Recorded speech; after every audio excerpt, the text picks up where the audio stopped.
월요일 이 시간은 안성룡의 정치를 보는 방법, 정보방입니다. 추석이지만 안성룡 기자 나와 있습니다. 안 기자 어서 오세요. 네, 안녕하십니까. 오늘 무슨 주제를 가지고 오셨나요? 네, 평양 정상회담의 여운이 아직 가시지 않고 있죠. 네네. 추석 연휴에 가족들이 모여서 정말로 정상회담에 대해서 많이 얘기를 나누실 것 같은데 이 가운데서도 김정은 위원장의 서울 답방 얘기가 빠지지 않을 것 같습니다. 그래서 오늘은 김정은 위원장의 서울 답방 얘기 준비해왔습니다. 네, 평양 공동성명이 발표됐을 때 귀에 쏙 들어왔던 것은 역시 김 위원장이 서울을 방문하기로 했다 이 말이었던 것 같아요. 예, 그렇습니다. 공동성명 6항에 김정은 위원장의 서울 방문 내용이 들어있습니다. 김정은 국무위원장은 문재인 대통령의 초청에 따라서 가까운 시일 내로 서울을 방문하기로 하였다 이런 문구인데요. 김정은 위원장이 직접 발표를 했습니다. 네. 서울 동대문 디자인 플라자에 정상회담 프레스센터가 차려졌었는데 프레스센터에서 김정은 위원장의 서울 방문 얘기를 듣고 기자들 사이에서 잠시 술렁임이 있었다고 하고요. 네네. 시민들의 반응도 뭐 나쁘지는 않았었던 것 같습니다. 네, 지난 2000년 6.15 공동성명에서도 김정일 위원장이 서울 답방을 얘기를 했었어요. 그런데 불발이 됐단 말이죠. 이번에는 정말 가능할까요? 네, 이번에 민주평화당 박지원 의원이 특별수행원 자격으로 평양 정상회담에 다녀왔는데 그랬죠. 아시는 대로 이분은 2000년 남북 정상회담의 3파역 아니겠습니까? 네. 예, 박 의원은 CBS와의 전화통화에서 6.15 공동성명으로부터 두 달 뒤인 8월 15일에 김정일 위원장이 언론사 사장들을 초청해서 평양에 방문했었는데 이때도 김정일 위원장이 3시간 반 동안 얘기를 하면서 꼭 답방하겠다 이렇게 얘기를 했답니다. 네. 그러면서 우리 측에 신변 보장을 강하게 요구를 했다고 이제 말을 했는데 과격 보수파들의 거부 반응을 굉장히 두려워했다는 얘기가 되겠습니다.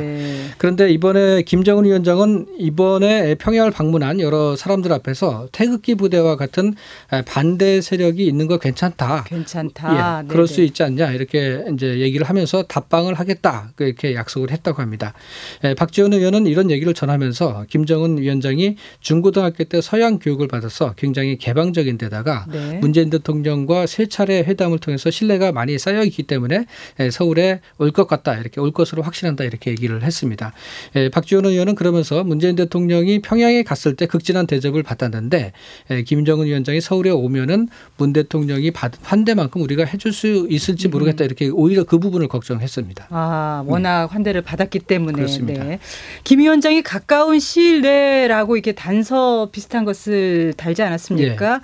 이 가까운 시일 내라는 문구는 어떻게 보면 상당히 유동적으로 들리는데요. 네, 그렇습니다. 이제 가까운 시일 내라는 게 뭐 연말까지다 이렇게 보는 사람도 있지만은 상대적 개념이어서 무한정 늘어날 수도 있습니다. 네, 그럴 수 있습니다. 1차 정상회담 뒤에 문재인 대통령이 가을에 평양을 방문한다 이런 합의문은 시기가 특정돼 있었는데 이번에는 이제 그렇지 않고요. 그래서 조건이 성숙하지 않으면 서울 방문이 늦어지거나 성사되지 않을 수도 있다 이런 얘기가 나오고 있습니다. 조건이라고 하면 무엇을 말하죠? 2007년 10월 정상회담 때 평양을 방문했던 참여정부 당시 동북아 비서관을 지냈던 이제 백이찬 전 비서관은요. 보수단체의 반대 시위가 있을 수는 있겠지만은 뭐 이런 게 김정은 위원장의 서울 방문을 막는 결정적인 이유는 안 될 것이고 우리 국민들의 정서가 문제다 이렇게 얘기를 했습니다. 정서, 네.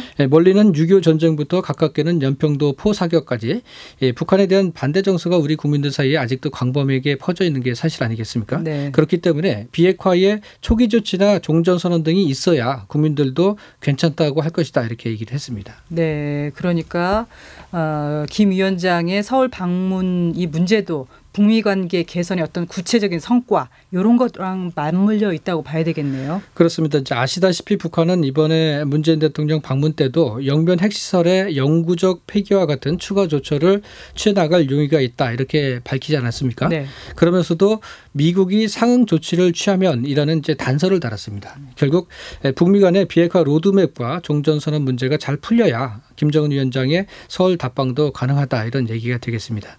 탈북자 출신인 최경희 샌드 연구소 소장도 이 김영철이나 김정은 여동생이죠. 김여정까지 어떻게 보면 이제 적국인 남한에 이제 파견하는 것은 이제 가능하겠지만은 네. 최고 지도자인 김정은 위원장이 자신이 오는 것은 북쪽으로서도 쉽지 않은 문제고 우리 국민들의 정서상으로도 비핵화 초기 단계로의 진입 같은 이런 조치가 이제 선결돼야 가능하지 않겠냐 이런 입장을 내놨습니다. 그러니까 뭔가 구체적인 성과가 있어야 그게 네. 좀 가능할 것 같다는 말씀인데 그런데 김 위원장이 정말 서울을 방문하게 되면 그게 실현이 된다면 북한 최고 지도자로서는 분단 이후 처음이잖아요. 네, 그렇습니다. 이제 김 위원장이 서울을 방문하면은 북한 최고 지도자로는 분단 이후 처음이고요.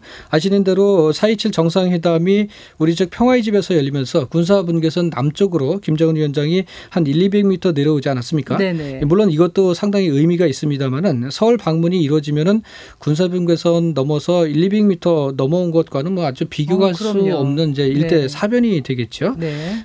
김정은 위원장으로서도 할아버지와 아버지가 하지 못했던 또 하나의 일을 하게 되는 셈인데 참고로 김일성 주석 같은 경우는 비록 무산되긴 했지만은 1994년 7월 25일에 평양에서 정상회담을 하기로 했다가 무산되지 않았습니까?